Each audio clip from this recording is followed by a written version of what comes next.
Clip number 432۔ اس clip میں آپ سورہ توبہ کی آیت نمبر 27 سے 28 تک کی تلاوت، ترجمہ، تفسیر قرآن صراط الجنان سماعت فرمائیں گے۔ بسم اللہ الرحمن الرحیم۔ ترجمہ، اللہ کے نام سے شروع جو نہایت مہربان رحمت والا ہے۔ ثم يتوب اللہ من بعد ذلك على من يشاء واللہ غفور رحیم۔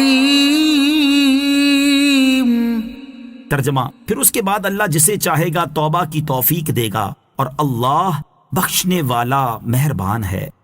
ثم يتوب اللہ من بعد ذلك على من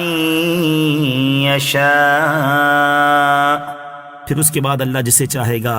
توبہ کی توفیق دے گا، یعنی انہیں اسلام کی توفیق عطا فرمائے گا۔ چنانچہ حوازن کے باقی لوگوں کو اسلام قبول کرنے کی توفیق دی اور وہ مسلمان ہو کر رسول اکرم صلی اللہ تعالی علیہ وسلم کی خدمت میں حاضر ہوئے، اور حضور علیہ الصلوۃ والسلام نے ان کے اسیروں کو رہا فرما دیا۔ حوازن قبیلے کے لوگوں کا قبول اسلام۔ صحیح بخاری میں حضرت مسور بن مخرمہ رضی اللہ تعالیٰ عنہ سے روایت ہے کہ حضور اقدس صلی اللہ تعالیٰ علیہ وسلم 10 دن تک حوازن کے وفد کا انتظار فرماتے رہے۔ جب وہ لوگ نہ آئے تو آپ نے مال غنیمت اور قیدیوں کو مجاہدین کے درمیان تقسیم فرما دیا۔ اس کے بعد جب حوازن کا وفد آیا اور انہوں نے اپنے اسلام کا اعلان کر کے یہ درخواست پیش کی کہ ہمارے مال اور قیدیوں کو واپس کر دیا جائے، تو حضور علیہ الصلوۃ والسلام نے فرمایا کہ مجھے سچی بات ہی پسند ہے، لہٰذا سن لو کہ مال اور قیدی دونوں کو تو میں واپس نہیں کر سکتا، ہاں ان دونوں میں سے ایک کو تم اختیار کر لو، مال لے لو یا قیدی۔ یہ سن کر وفد نے قیدیوں کو واپس لینا منظور کیا۔ اس کے بعد آپ علیہ الصلوۃ والسلام نے فوج کے سامنے خطبہ پڑھا اور حمد و ثنا کے بعد ارشاد فرمایا کہ اے مسلمانوں، یہ تمہارے بھائی تائب ہو کر آ گئے ہیں اور میری یہ رائے ہے کہ میں ان قیدیوں کو واپس کر دوں، تو تم میں سے جو خوشی خوشی اس کو منظور کرے وہ اپنے حصے کے قیدیوں کو واپس کر دے، اور جو یہ چاہے کہ ان قیدیوں کے بدلے میں دوسرے قیدیوں کو لے کر ان کو واپس کرے، تو میں یہ وعدہ کرتا ہوں کہ سب سے پہلے اللہ تعالیٰ مجھے جو غنیمت عطا فرمائے گا میں اس میں سے اس کا حصہ دوں گا۔ یہ سن کر ساری فوج نے کہہ دیا کہ یا رسول اللہ صلی اللہ تعالیٰ علیہ وآلہ وسلم، ہم سب نے خوشی خوشی سب قیدیوں کو واپس کر دیا۔ آپ صلی اللہ تعالیٰ علیہ وسلم نے ارشاد فرمایا کہ اس طرح پتہ نہیں چلتا کہ کس نے اجازت دی اور کس نے نہیں دی، لہٰذا تم لوگ اپنے اپنے سرداروں کے ذریعے مجھے خبر دو۔ چنانچہ ہر قبیلے کے سردار نے دربار رسالت میں آ کر عرض کر دیا کہ ہمارے قبیلے والوں نے خوش دلی کے ساتھ اپنے حصے کے قیدیوں کو واپس کر دیا ہے۔ سیرت ابن حشام میں ہے کہ سرکار دو عالم علیہ الصلوۃ والسلام جب اموال غنیمت کی تقسیم سے فارغ ہو چکے تو قبیلہ بنی سعد کے رئیس زہیر ابو سرد چند معززین کے ساتھ بارگاہ رسالت صلی اللہ تعالی علیہ وسلم میں حاضر ہوئے اور اسیران جنگ کی رہائی کے بارے میں درخواست پیش کی۔ اس موقع پر زہیر ابو سرد نے ایک بہت مؤثر تقریر کی، جس کا خلاصہ یہ ہے کہ اے محمد صلی اللہ تعالی علیہ وسلم، آپ نے ہمارے خاندان کی ایک عورت حضرت حلیمہ رضی اللہ تعالی عنہا کا دودھ پیا ہے۔ آپ نے جن عورتوں کو ان چھپروں میں قید کر رکھا ہے ان میں سے بہت سی آپ کی رضائی پھوپھیاں اور بہت سی آپ کی خالائیں ہیں۔ خدا کی قسم، اگر عرب کے بادشاہوں میں سے کسی بادشاہ نے ہمارے خاندان کی کسی عورت کا دودھ پیا ہوتا تو ہم کو اس سے بہت زیادہ امیدیں ہوتی، اور آپ سے تو اور بھی زیادہ ہماری توقعات وابستہ ہیں، لہٰذا آپ ان سب قیدیوں کو رہا کر دیجئے۔ زہیر کی تقریر سن کر حضور پر نور صلی اللہ تعالی علیہ وسلم بہت زیادہ متاثر ہوئے، اور آپ نے فرمایا کہ میں نے آپ لوگوں کا بہت انتظار کیا مگر آپ لوگوں نے آنے میں بڑی دیر لگا دی۔ بہرکیف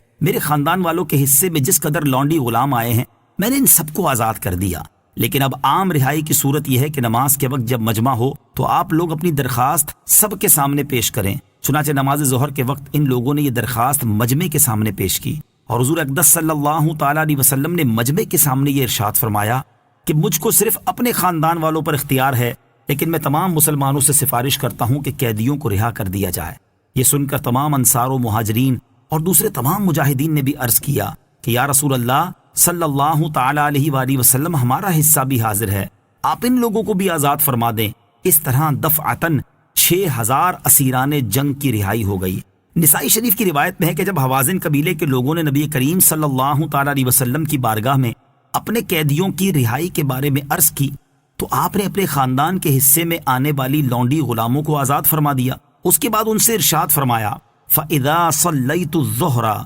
فَقُومُوا فَقُولُوا إِنَّا نَسْتَعِينُ بِرَسُولِ اللَّهِ عَلَى الْمُؤْمِنِينَ او المسلمین فی نسائنا و ابنائنا،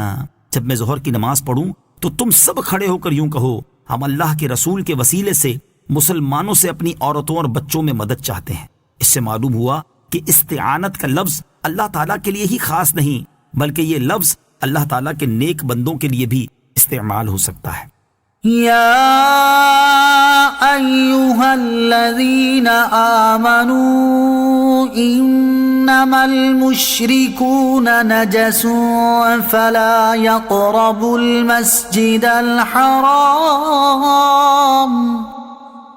إنما المشركون نجس فلا يقربوا المسجد الحرام بعد عامهم هذا وإن خفتم عيلة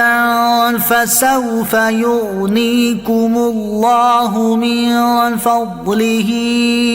إن شاء ان اللہ علیم حکیم۔ ترجمہ: اے ایمان والو، مشرک بالکل ناپاک ہیں، تو اس سال کے بعد وہ مسجد حرام کے قریب نہ آنے پائیں، اور اگر تمہیں محتاجی کا ڈر ہے تو ان قریب اللہ اپنے فضل سے اگر چاہے گا تو تمہیں دولت مند کر دے گا، بے شک اللہ علم والا، حکمت والا ہے۔ انما المشرکون نجس، مشرک بالکل ناپاک ہیں۔ اس آیت میں اللہ تعالیٰ نے مسلمانوں سے فرمایا ہے کہ مشرک بالکل ناپاک ہیں، یعنی ان کو باطن کے اعتبار سے ناپاک قرار دیا ہے کہ وہ کفر و شرک کی نجاست سے آلودہ ہیں۔ حکم دیا گیا کہ اس سال یعنی سن 9 ہجری کے بعد وہ مسجد حرام کے قریب نہ آنے پائیں، نہ حج کے لیے نہ